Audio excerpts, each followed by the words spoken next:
India पर लगाया और बहुत से लोग सोच रहे थे कि अब इंडिया मजबूर हो जाएगा अमेरिका की बात मानने पर। इंडिया ने साबित कर लिया कि अगर किस्मत हो और सोच अच्छी हो तो रास्ते खुल ही जाते हैं। इंडिया ने यूएस की तरफ नहीं बल्कि मल्टीपल वर्ल्ड्स की तरफ जी अपनी डायरेक्शन कर ली है।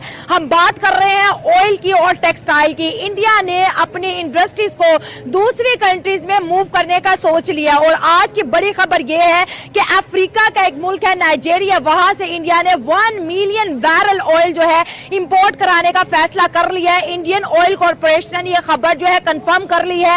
अफ्रीका की बात करें तो ऑलरेडी इंडिया हमेशा कहता है कि अफ्रीका के अंदर बड़ा पोटेंशियल है और इसी वजह से नरेंद्र मोदी ने G20 में अफ्रीका को ऐड किया था। आज आपको मकसद समझ आ रहा है कि अफ्रीका को G20 में क्यों ऐड किया था। यहाँ पर बात सिर्फ ऑयल की नहीं है, यहाँ पर बात है पावर बैरियर की जो इंडिया इस वक्त शो करा रहा है। और इसके साथ साथ बड़ी शॉकिंग न्यूज तो यह है कि इंडिया अपनी टेक्सटाइल वियतनाम, इंडोनेशिया और अफ्रीका में शिफ्ट करने वाला है क्योंकि बिजनेस नहीं रुकना चाहिए। कारोबार इंडियन का होगा, कपड़ा इंडिया का होगा, लेकिन tag made in Vietnam, made in Indonesia and made in Africa होगा क्योंकि इंडिया का यह मानना है कि बिजनेस होता रहना चाहिए। यह मैटर नहीं करता कि कहां से हो रहा है और कितने टैरिफ पे हो रहा है। बहुत बड़ी खबर है, इंडिया ने जी अपने पूरे कारोबार की डायरेक्शन जो है शिफ्ट करने का फैसला कर लिया। अब ट्रम्प क्या करेगा क्योंकि ट्रम्प जो है सबको पता था बड़ा अनफेयर खेल रहा है, इंडिया के खिलाफ खेल रहा है, लेकिन इंडिया ने ट्रम्प के आगे झुकने की बजाय अपने लिए एक नया रास्ता तलाश कर लिया। ये रास्ता कितना कामयाब होने वाला है इसी पे आज आवाम से बात करने वाले हैं। सबसे पहले तो ये नरेंद्र मोदी इंडियंस की बहुत बड़ी जीत है। ट्रम्प को लग रहा था कहीं ना कहीं अगर मैं टैरिफ लगा दूंगा तो इंडियंस प्रेशर में आ जाएंगे और जो मैं उनसे करवाना चाह रहा हूँ वो कहीं ना कहीं हो जाएगा। उनको ये सोचना चाहिए कि भाई वो मोदी है, वो हर छोटी कंट्री से भी उसके रिलेशन बेस्ट है, हर बड़ी कंट्री के साथ भी वो अपने रिलेशन उसी तरह से रखता है। देखो आज अफ्रीका उनके काम आ गया। हाँ। और उन्होंने कितनी बड़ी अमाउंट में डील भी की, ऑयल भी लिया, तो इससे उनको लग रहा था कि अगर मैं टैरिफ लगा दूंगा तो कहीं ना कहीं इंडियंस प्रेशर में आएंगे, उनकी जो इकोनॉमी है वो कहीं ना कहीं डगमगाएगी और उनके पास जस्ट एक अमेरिका ही ऑप्शन रह जाएगा क्योंकि लोगों को जब कुछ नजर नहीं आता उनको एक अमेरिका ही नजर आता है। तो इंडिया ने अमेरिका को ही मिस कर दिया कि भाई ठीक है अगर तुम इतनी बड़ी अमेरिका का नया ट्रेंड है वर्ल्ड माइनस, उन्होंने अमेरिका को ही माइनस कर दिया। वो कंट्री जिसको कोई माइनस करने का सोच नहीं सकता और वो ट्रम्प जिनकी बातों को बड़ी बड़ी कंट्रीज कहते हैं अगर अमेरिका ने हमारे साथ बिगाड़ लिया तो हम कहाँ पे जाएंगे क्योंकि हर चीज आजकल डॉलर में ही होता है, डॉलर का ही ट्रेंड चल रहा है। और सबसे पहले तो मैं ये बोलूंगी मोदी की ये बहुत बड़ी जीत है, ठीक है, फिर मल्टीपल ऑप्शंस को यूज कर रहे हैं। और दूसरी चीज अफ्रीका में पहले भी उनकी कंपनीज वगैरह काम कर रही हैं जो ऑयल वगैरह निकाल रही हैं, तो ये मामला तो उनका टैरिफ वगैरह बिल्कुल हल हो गया। में अफ्रीका को ऐड करने के बाद जितना अफ्रीका बड़ा सपोर्टर है ना इंडिया का, मेरा नहीं ख्याल दुनिया में अफ्रीका किसी और कंट्री को इतना सपोर्ट करता है। अगर मैं अपनी बात करूं, जब मैं ऐसे न्यूज सुनती थी मैं कहती थी यार देखो 140 करोड़ लोगों के आबादी का प्राइम मिनिस्टर है तो वो छोटी छोटी कंट्री को क्यों विजिट करता है। वो बड़ी बड़ी कंट्रीज में जाए ना जहाँ से उन्हें कुछ मिले, ठीक है, कुछ इन्वेस्टमेंट वो अपनी कंट्री। अब मुझे पता चला ये हम लोगों की सोच है कि छोटी कंट्री में नहीं जाना बड़ी कंट्री में जाना, लेकिन जो एक अच्छा लीडर होता है के पास खजाना कितना वही ना, हम हर कंट्री को बड़ी कंट्री ही समझना चाहिए क्योंकि उनकी कंट्री में कोई ना कोई ऐसी स्पेशल चीज होती है जो मुश्किल टाइम में उनके काम आ सकती है। अब देखो हर सऊदिया में भी ऑयल की काफी बड़ी बढ़िया, ठीक है, इंडिया सऊदिया से भी ऑयल लेता है, ठीक है, अब वो अफ्रीका से आ गया और भी कंट्रीज हैं जहाँ से वो ऑयल परचेज करता है। एक नहीं है, लग रहा था कि 200-300 का ऑयल इंडियंस वगैरह लेंगे तो ऐसे नहीं होता। उनके मोदी ने उनके लिए भाई इतनी बड़ी डील कर दिया, चाहे 300 का ऑयल यानी पेट्रोल सिर्फ पाकिस्तान में मिलता है। हाँ अब तो मुझे लगता है इससे भी आई थिंक सो अब कम ज्यादा, लेकिन 300 कभी खुशी कभी गम। इंडिया करंटली देख रहा है कि ट्रम्प जिस तरह टैरिफ लगवा रहा है इंडिया पे, इसका मतलब ये है कि अगर वो कल को जो टेक्सटाइल जो प्रोडक्ट्स होंगे ना, कपड़ा हो गया, बाकी लेदर प्रोडक्ट हो गए, वो जो अमेरिका में एक्सपोर्ट होंगे यहाँ से, तो मैं आपको सिंपली बताता हूँ, अगर एक जैकेट है जो सेम क्वालिटी की पाकिस्तान में भी मिल रही है, सेम क्वालिटी की बांग्लादेश में भी मिल रही है और सेम क्वालिटी की इंडिया में भी बन रही है, अगर वो एक कंट्री में जाएंगे और एक जैकेट वो अमेरिका में सेल होगा $50 पे और दूसरा जैकेट होगा $30 पे, जिसकी क्वालिटी बिल्कुल सेम है। आप मुझे सिंपली बताओ कि एक जो नॉर्मल सा बंदा है वो कौन सी चीज खरीदेगा? पे जाएंगे भाई, सस्ती चीज। हाँ, तो इसलिए जो इंडिया में जो जितने भी बड़े बिजनेसमैन हैं, मुझे लगता है ये है कि एक तो ये ट्रंप की वजह से भी उन्होंने अपनी इंडस्ट्री वहाँ पे शिफ्ट की है, और इसके अलावा उन्होंने कंपनी कभी भी सीधा किसी कंट्री में इन्वेस्ट नहीं करती। उससे पहले वो एक जो कंट्री की गवर्नमेंट होती है ना, उसके साथ निगोसिएशन चल रही होती है। अभी करंटली एक न्यूज़ आई थी कि BYD भी पाकिस्तान आ रही है, जो दुनिया में टेस्ला के बाद सबसे बड़ी ज़्यादा इलेक्ट्रिक कार्स बनाने वाली कंपनी है। अब आ भी गई 2026 से यहाँ पे असेंबलिंग प्लांट यानी वो पाकिस्तान में स्टार्ट हो जाएगा। अभी शोरूम खुले हैं उसके, क्योंकि गाड़ियां मैंने देखी गाड़ियाँ तो हैं। बहुत है। असल में उन्होंने जितना टारगेट रखा था पाकिस्तान में, उसने 30% से ज़्यादा उन्होंने अर्न कर लिया, और सेल उसने 30% ज़्यादा कर ली है। इसका मतलब ये है कि अब वो पाकिस्तान में आएगी। गवर्नमेंट ने उसको सबसे बड़ी फैसिलिटी क्या दी है, हमारा तो बुरकस निकाल दिया बिजली हुकूमत से ख़रीदते हुए, तकरीबन कोई 200% 2-3 सालों में महंगी हुई है। लेकिन उन्होंने कहा है कि हम आपको जो चार्जिंग स्टेशन होते, देखो इलेक्ट्रिक कार्स आती है लेकिन जगह जगह आपको स्टेशन बनाने पड़ते हैं। वो कहते हैं कि हम आपको 45% कम कीमत पे हम आपको बिजली फरोख्त करेंगे।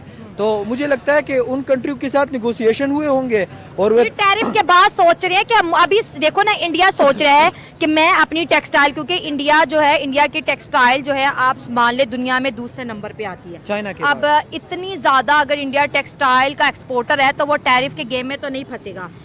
उन्होंने बोला है हमारे बिजनेसमैन अपनी टेक्सटाइल कंपनीज को अब मूव करेंगे वियतनाम में, वो मूव करेंगे सिमिलरली अफ्रीका में एंड इंडोनेशिया में। तो ये इस मूव को आप कितना पॉजिटिव देख रहे हैं? और ये अमेरिका के मुंह पर भी बड़ा तमाचा है कि तुम सोच रहे थे कि मैं टैरिफ में इनको फंसा के डरा लूँगा और ये मेरे टर्म्स पे आ जाएंगे, लेकिन वो उसके टर्म्स पे नहीं है, वो अल्टरनेटिव रास्तों पे चलेगी। बिजनेस तो इंडिया ने करना ही है। असल में ये जो ट्रम्प की जो पॉलिसी होती है ना, अपने अपोनेंट को दीवार के साथ लगाना, उस पर बहुत ज़्यादा टेरिफ आयद कर लेना, और उसके बाद उससे निगोसिएशन करना कि अगर तुमने मेरी बात नहीं मानी मैं तुम पे और टेरिफ लगाऊंगा, मैं तुम पे और टेरिफ लगाऊंगा। इसका मतलब ये है कि अभी आपको पता चल गया होगा कि अभी इंडिया भी ट्रंप के साथ एक डील करने की कोशिश कर रहा है। उन्होंने ये जो नाइजीरिया से क्रूड पेट्रोल ख़रीदा या जो ऑयल ख़रीदा, इसका मकसद क्या है? उन्होंने अगर यहाँ से खरीदा सॉरी तो उन्होंने यहाँ से ख़रीदा, इसका मतलब ये है कि अब वो रशिया से ऑयल का थोड़ा सा कम खरीदेंगे, यानी उसके थोड़े बहुत सैंक्शन से बचने के लिए। असल में हुकूमत क्या कर रही है, अपने जो गरीब आवाम है ना उनको बचाने की कोशिश कर रहे हैं। यानी मुझे एग्जैक्ट फिगर नहीं याद, लेकिन इंडिया और अमेरिका की कोई 100 बिलियन से ऊपर उनकी वो ट्रेड होती है साल में, 90 तक को कंफर्म है, तकरीबन 100 तक होती है। तो इसका मतलब ये है कि हुकूमत प्योरली अपनी आवाम के लिए सोच रही है कि कम अज़ कम इतना हो कि ये जो आवाम पे, जो नॉर्मल आवाम पे बोझ जाएगा ना, वो कम से कम आए। नहीं, इंडिया को ये चीज क्लियर हो गई है कि ट्रम्प जो है ना हमारे साथ पर्सनल ग्रजेस पे आ गया। ये बहुत ज्यादा पर्सनल हो रहा है। हम अगर वियतनाम शिफ्ट हो जाते हैं, हम अफ्रीका शिफ्ट हो जाते हैं, तो फिर वहां पर ट्रम्प की ये वाली गेम जो इंडियन टैरिफ वाली नहीं चलेगी। वो तो फिर जो होंगे सेलर इंडियन होंगे, लेकिन टैग होगा made in Vietnam, made in Africa, made in Indonesia. तो वो मेड इन इंडिया से मेड इन वियतनाम को प्रेफरेंस दे रहे हैं आप। असल में सही है, इससे फ़ायदा भी हो रहा है, लेकिन उसके कोई प्रोज एंड कॉन्स होते हैं। इसका मतलब ये है कि वो कंपनियां उधर जाएंगी तो जो इंडिया में कंपनीज होती हैं उनको ऑर्डर्स कम मिलते रहेंगे। जब इंडिया को ऑर्डर्स कम मिलते रहेंगे तो जॉब्स भी थोड़े थोड़े ख़त्म होंगे यहाँ पे इंडिया में। तो इसके नुकसानात भी है, लेकिन फ़ायदे ये होंगे जो इंडियन बिजनेसमैन है वो अच्छा कमाएगा, और उसकी मार्केट भी स्टेबल रहेगी। हाँ, उसकी मार्केट भी स्टेबल रहेगी। जब वो अच्छा कमाएगा तो वो फिर टैक्स भी ज़्यादा मूव करने का सोच रहे हैं, क्योंकि अभी टैरिफ टेक्सटाइल पे भी लग रहा है, फार्मास्यूटिकल भी लग रहा है। आपको क्या लग रहा है? टेक्सटाइल की तो खबर आ चुकी है ना कि टेक्सटाइल के जो मालिकान हैं वो वियतनाम जाएंगे, इंडोनेशिया जाएंगे या फिर अफ्रीका जाएंगे, क्योंकि वहां पर टैरिफ कम है। कारोबार होना चाहिए कहीं भी हो, लेकिन और सबसे अहम चीज मुझे ये लगता है जो इंडियंस है ना वो बहुत ज्यादा लॉयल है। ठीक है, वो काम से नहीं अपने आप को वो करते कि यार हाँ पीछे नहीं करते। उनको लगता है कि ठीक है टैरिफ लगा, अगर दूसरे लोग होते वो कहते हैं अब हम क्या करें, वो टेंशन में डल जाते हैं। उन्होंने एक नई ऑप्शन, ठीक है अगर यहाँ पे टैरिफ लग रहा है हम किसी ऐसी कंट्री में चले जाते हैं जहाँ पे नहीं लग रहा, जहाँ पे हम 20% टैरिफ है, वो सबसे कम है, और इंडिया में 50%। हाँ, वो वहां से बनाएंगे और वो अपनी कंट्री में भेजेंगे, यहाँ से फिर इंडियंस को फायदा थोड़ा सा तो कहीं ना कहीं होता है, लेकिन यह है कि फायदा वो हर तरफ से ले रहे हैं। तो इससे ट्रम्प की इतनी बड़ी जो बात है कि इससे तो ट्रम्प की मुझे लगता है एक तरफ से कहीं ना कहीं बहुत बड़ी इंसल्ट हुई है। इंडिया भी कोई छोटी कंट्री नहीं है, उनको भी पूरी वर्ल्ड जानती है, ठीक हो गया। और रशिया भी कोई छोटा नहीं है, उसको भी पूरी दुनिया जानती है। रशिया और इंडिया ने मिल के ट्रम्प को इतनी बड़ी टक्कर दी है, तो ये बस हम सोच ही सकते हैं, और उन्होंने वो करके दिखाया। और अगर हम मोदी की बात करें तो उनकी इतनी पावर है, वो तो कहते हैं भाई डॉलर को खत्म करो, हम अपनी ट्रेड अपने पैसों में करेंगे। तो इस पर भी उनका काम जारी है। तो वो एक बहुत अजीम लीडर है, वो सब कुछ कर सकते हैं, चाहे लेकिन अभी तक तो प्रेशर में है ना। मतलब मैं मानती हूँ बड़े मुल्क के बड़े लीडर हैं, लेकिन अभी चैलेंजेस तो हैं देखो ही ना, ना। प्रेशर तो हर कंट्री में होता है। अब एक चीज एकदम से लागू हो जाती है तो एक चीज इंसान ने सोची, पहले 25 था, अब वो 50 कर रहे हैं। मुझे लगता है शायद वो ट्रम्प ना पॉलिटिक्स कर ही नहीं रहा, वो पता नहीं किस चीज का ईगो निकाल रहा है या पता नहीं क्या वो कर रहा है, उसको ही पता होगा। क्योंकि कोई भी सियासतदान ऐसे करता है नहीं। अगर हम ट्रम्प की पहले हिस्ट्री उठा ले, जब वो नहीं बना था तब उसकी इतनी बड़ी बड़ी बातें थी कि मैं इंडिया के साथ रिलेशन बेस्ट करूंगा, मैं ये करूंगा, मैं वो करूंगा, इंडियंस आपस में बाई बाई हैं, और व्हाइट हाउस में भी उनकी काफी दावतें वगैरह हुई थी। नहीं, लेकिन ये यहाँ पे तो देखो ना, क्योंकि इस वक्त इंडिया में जो है,